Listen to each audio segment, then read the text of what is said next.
Go ahead. And they made their lives bitter with hard bondage in mortar and in brick and in all manner of service in the field. All their service wherein they made them serve was with rigor. And the king of Egypt spake to the Hebrew midwives, of which the name of the one was Shiphrah, and the name of the other Puah. And he said, when you do the office of the midwives to the Hebrew women, and see them upon the stools, if it be a son, then you shall kill him, but if it be a daughter, then she shall live. Now why did he say spare the women, but kill the men? Kill the men babies. Because that's where the power comes from, man. A woman can't run shit without a man. A woman is nothing without a man. That's right.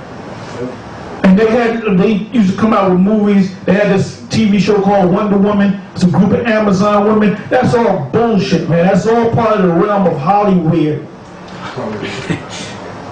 Who's in control in this society? The so-called white man. Oh, but we got Barack Obama. Barack Obama ain't nothing but a goddamn puppet, man. All right? So even the Egyptians knew, even the white man knows that if you want to destroy somebody, you got to get the men. You got to jack the men up. You know?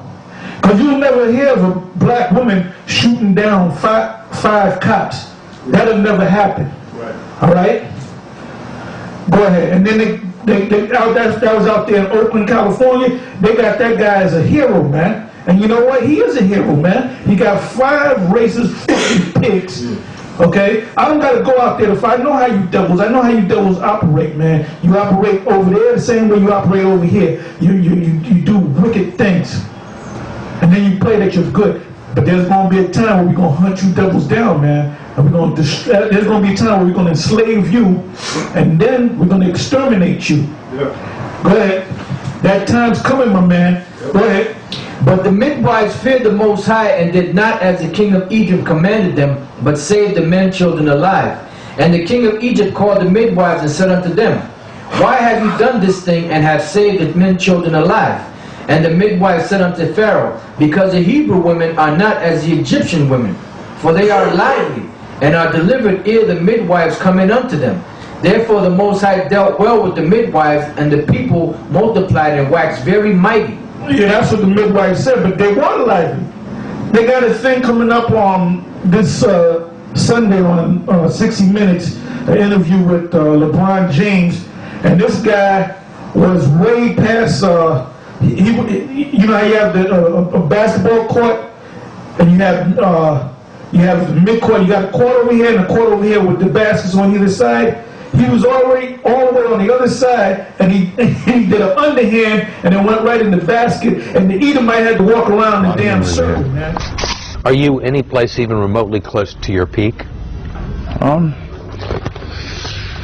don't want to say I got a long way to go. I don't think I got a long way to go, but it's gonna take a little process. Okay. Yeah, we go sit down. Are you going to do anything with this? Oh, me? I'm not.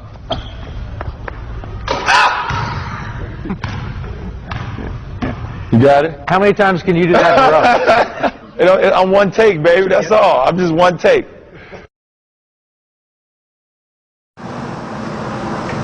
And he said, well, how many times did it take you to get? He said, no, I don't need no takes. I need one take. I just need one. And they were all amazed at what this guy did, because we're the Israelites. You can never find a white man to do anything like that. Remember Michael Jordan? You don't look for that next school. Michael Jordan to be the white man, because it's not going to happen. Tiger Woods, we've been taking over, man. We're the gods, and we're coming back. We're the kings, and we're coming back to sit on our crown. And 2 kings can't sit on the same throne. So Esau, you're sitting on the throne with the crown on your head, but that crown is getting ready to be slapped off your motherfucking head, and you're gonna get kicked off the crown, and we're gonna come up and we're gonna sit on the crown, and we're gonna put our foot in your back. That's right. You're going into slavery, and there's not a motherfucking thing you can do about it, man. All right, go. You got something, brother? All right, go ahead. And it came to pass because this is your end, Esau. Right. Just like the Egyptians went down, just like the Babylonians went down, came up and went down, just like the Persian and Medes came up and went down. It's your turn, man. That's right. Go ahead.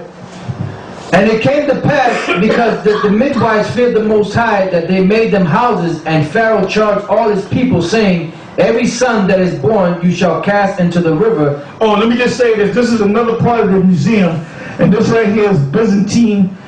Actually, this is like a metallic, I don't know if it's gold or silver, and what they did was, they had, what do you do when you bend it? It's not like you're carving it, but it's like you're forming pictures inside the plate. You're using like a chisel. Well, if you look at it real close, you can see that they're all black. This is supposed to be David being anointed by Samuel to be the king.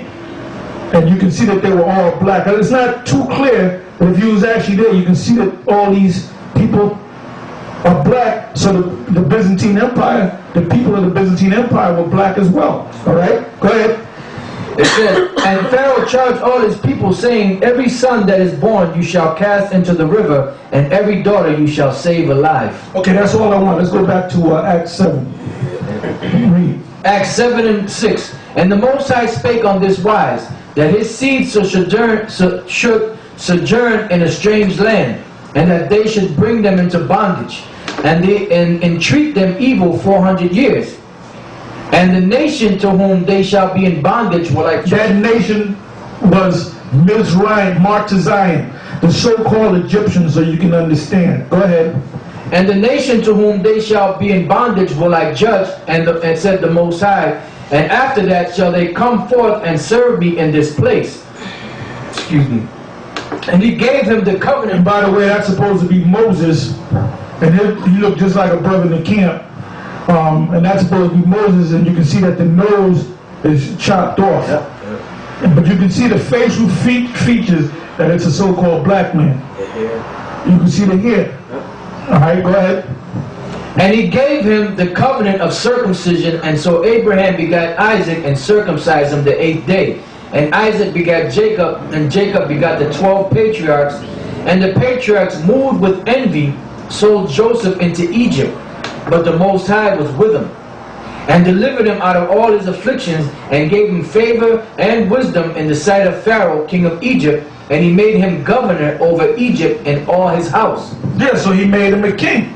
All right? Now let's go from there. Hold that and give me Genesis, the 15th chapter, and let's start from the top. Because the whole thing, there's a key point down in there, but I want the whole thing to be brought out. Go ahead. Genesis 15 and 1. After these things the word of the Lord came unto Abram in a vision, saying, fear not, Abram, I am thy shield and thy exceeding great reward. And Abram said, Lord, power, what wilt thou give me, seeing I go childless? And the steward of my house is this Eliezer of Damascus. And Abram said, behold, to me thou hast given no seed, and lo, one born in my house is mine heir. And behold, the word of the Lord came unto him, saying, this shall not be thine heir, but he that shall come forth out of thine own bowels shall be thine heir. And he brought him forth abroad and said, look now towards heaven, and tell the stars if thou be able to number them. And he said unto him, so shall thy seed be. Now that seed is talking about the seed Isaac. Yeah. All right? Because when you go to Galatians, the 3rd chapter, it explains it even further. Because how many seeds did he have altogether? How many sons did he have? He had 8 sons. He had 6 sons through Keturah.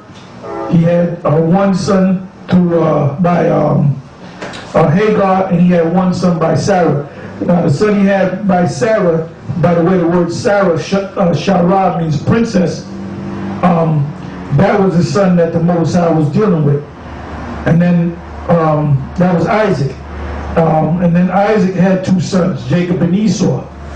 And out of Jacob and Esau, the Lord dealt with Jacob. That's why when they refer to the Most High, they refer to the Most High as a God of Abraham, Isaac, and Jacob. Not Abraham, Ishmael, and what's the other one? Kedar. Or not Abraham, Isaac, and Esau, but Abraham, Isaac, and Jacob.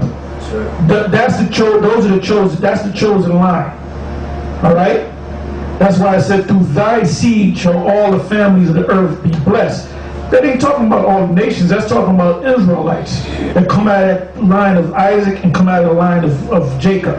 All right, go ahead. This is Romans 9 and 7.